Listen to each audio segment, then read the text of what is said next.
काली हवेली का रहस्य। शहर से दूर एक छोटे से गांव में एक पुरानी हवेली खंडहर बन चुकी थी। लोग कहते थे कि वहां अजीब अजीब आवाजें आती हैं, कभी किसी के रोने की तो कभी पायल की छन छनाहट की। गांव वाले उस हवेली के पास तक नहीं जाते थे। एक दिन रवि, जो शहर से अपने गांव छुट्टियां बिताने आया था, ने सोचा, ये सब अंधविश्वास है, मैं साबित करूंगा कि हवेली में कुछ नहीं है। रात के समय टॉर्च और मोबाइल लेकर रवि हवेली की ओर बढ़ा। जैसे ही उसने टूटा हुआ लकड़ी का दरवाजा खोला, उसकी रीढ़ में सिहरन दौड़ गई। हवेली के अंदर चारों ओर धूल, जाले और टूटी खिड़कियां थीं। अचानक उसे लगा कि कोई उसके पीछे से गुजरा है। उसने टॉर्च घुमाई, कोई नहीं। दिल की धड़कन तेज हो चुकी थी, पर उसने हिम्मत नहीं हारी।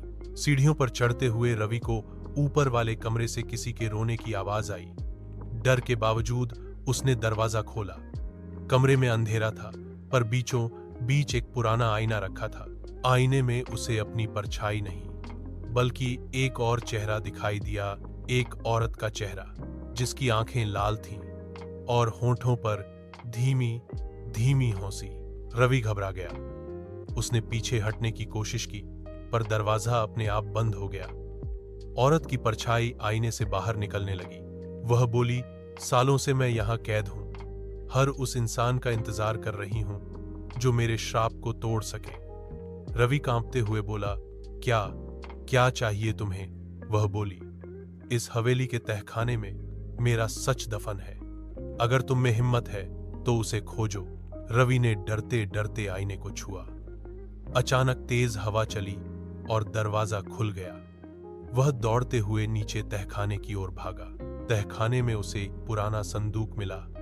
जैसे ही उसने उसे खोला, अंदर से एक फीकी सी डायरी मिली। डायरी पढ़ते ही सच सामने आया। वह औरत इस हवेली के मालिक की बेटी थी, जिसे लालच और जमीन के झगड़े में जिंदा दीवारों में चुनवा दिया गया था। उसकी आत्मा तभी से हवेली में भटक रही थी।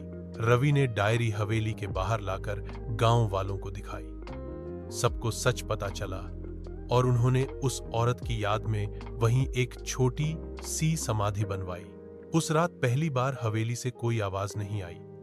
ऐसा लगा जैसे आत्मा को शांति मिल गई हो। लेकिन आखिरी बार रवि ने जब आईने में देखा, तो उसमें अपनी परछाई के पीछे वही औरत मुस्कुराती नजर आई।